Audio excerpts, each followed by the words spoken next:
Ako nga pala si Jodilyn Rianzares, na dating school service tricycle driver.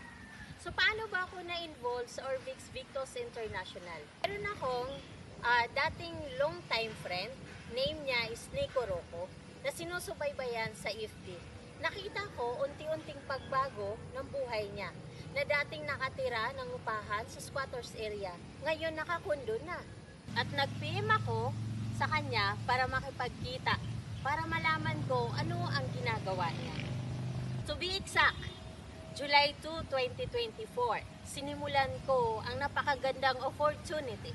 Ang good news niyan, after 2 months and 9 days, nailabas ko na ang Toyota Race ko, na dating manubila ng tricycle ang hinahawakan ko.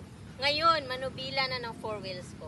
Maraming salamat, Alliance in Motion Group of Companies, especially Orvix Victos International, Dr. Ed Cabantog, and BODs, BPs, and training team. Especially po, maraming salamat din po sa aking mentor, Nico Rocco, and mentor Joseph Lim sa pag-guide po sa amin. Muli, maraming salamat, Alliance in Motion Group of Companies, Orvix Victos International.